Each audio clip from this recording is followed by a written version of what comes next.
সত্যি আজ প্রতিবন্ধীদের সাথে কি হলো, কেমন হলো আজকে ভাবুন তো আপনি। করব আজকে ডিটেলস আলোচনা ছোট্ট করেই। তার আগে একটু বলে রাখি, দেখুন আমি নিজে একজন দৃষ্টিহীন এবং খুব কষ্ট করে ভিডিও বানাই। দয়া করে আপনারা যারা এই ভিডিওটি দেখছেন, যদি ভালো মনে হয় লাইক করবেন, কমেন্ট করবেন এবং প্লিজ অনুরোধ রইল যে সাবস্ক্রাইব করতে ভুলবেন না। অনেক কষ্ট করে ভিডিওগুলো বানাই। যাকে কথা যেটা হচ্ছে, আজকে রাজ্যে বঙ্গ বাজেট নতুন সরকারের প্রথম পেশ করা হলো। বিষয় হচ্ছে এটা যে দেখুন, আজকে আমরা কিন্তু সেই বঞ্চিতই রয়ে গেলাম, যারা প্রতিবন্ধী, যারা বিধবা, যারা বার্ধক্য। আজকে এই বর্তমান সরকার কিন্তু ক্ষমতায় আসার আগে তাদের যে নির্বাচনী যে ইস্তাহার, ম্যানিফেস্টোতে কিন্তু লিখেছিল যে প্রতিবন্ধী, বিধবা এবং বার্ধক্যদের ভাতাটা 2000 টাকা তারা করবে। কিন্তু আজকে কি তারা কথা রাখলো?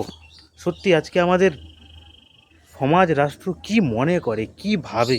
আমরাও তো বাঁচতে চাই, বাঁচার অধিকারটা আমাদেরও তো আছে। আজকে যারা সুস্থ সাধারণ যারা মানুষ, আমাদের এতে কোনো আপত্তি নেই। অন্নপূর্ণায় ভাণ্ডার বা আরও ইত্যাদি, যুবশক্তি, তারা পাচ্ছে 3000 টাকা, ভালো কথা, দরকার আছে। যে গরিব, যার স্বামীটা নেই, সেই মহিলা পাচ্ছে কত? 2000 টাকা। যার চোখটা নেই, কানে শুনতে পায় না, হাতটা দুটো এরকম নেই, যে হাঁটতে পারে না, সে পাচ্ছে মাত্র 1500 টাকা, অর্ধেক। আচ্ছা বলুন তো, তার কি পেটটা নেই? সে কি এই জামাটা পরে না? আমি এমনি ঘুরে বেড়াবো, আমি এমনি, মানে আমি রিয়েল দেখাচ্ছি আপনাদের, আমার এই প্যান্টটা পরবো না আমি, তাই তো? কিনতে হবে না, ওষুধটা খাবো না, তাই তো? যাতে তাড়াতাড়ি মারা যায় বা কষ্ট পায়।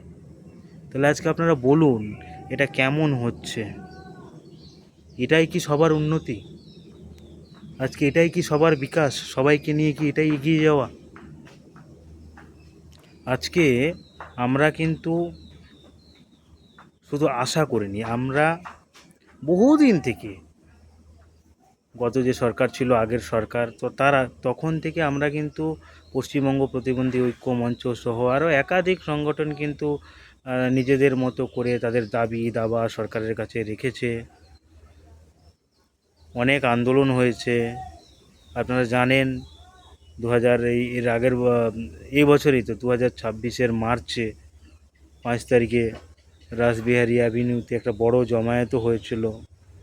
অনেক কিছু হয়েছে।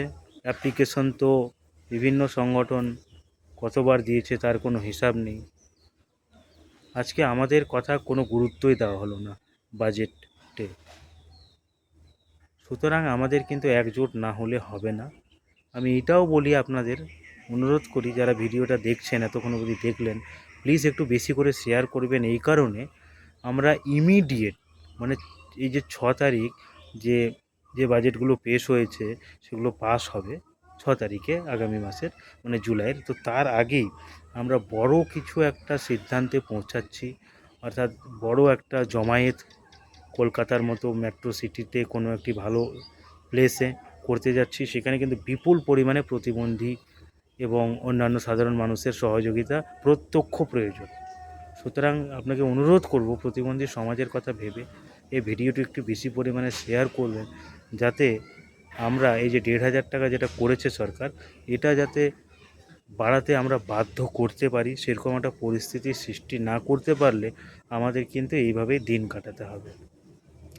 আজকে আমাদের এমন একটা অবস্থা, দুবেলা উনুন জ্বলা তো দূরের কথা, যেরকম মূল্যবৃদ্ধি বর্তমানে চতুর্দিকে বাজারে, আমাদের একবেলায় কিন্তু উনুনে হাঁড়ি ওঠা কিন্তু মুশকিল। এই 1500 টাকায় একটা পরিবার তো ছেড়ে দিন, একটা লোক, একটা মানুষ কিভাবে চলতে পারে? আজকে আপনি চিন্তা করে দেখুন তো, যে 100% ডিসেবল আছে, যে হয়তো একেবারে পুরোপুরি অন্যের ভরসায়, যাকে হয়তো খাইয়ে দিলে খায়, যাকে হয়তো স্নান করাই দিলে স্নান করে, তো সেই মানুষটা আজকে কী অবস্থায় দিন কাটাবে এই পরিমাণ সামান্য একটা অর্থ নিয়ে? সুতরাং অনেক ভাববার বিষয় আছে। যাকে আমরা এক হব এক হতেই হবে, এই সংকল্পটাই যাতে থাকে সবার। এবং আপনারা এই ইউটিউব চ্যানেলটা একটু ফলো রাখবেন, মানে ভিডিওগুলো দেখবেন যখনই পোস্ট করা হবে। আমরা ইমিডিয়েট একটা বড় জমায়েত করতে যাচ্ছি। যাকে এই বলে আমার ভিডিও আজকে শেষ করলাম। আপনারা কোনো কিছু জানার থাকলে অবশ্যই কমেন্ট করবেন।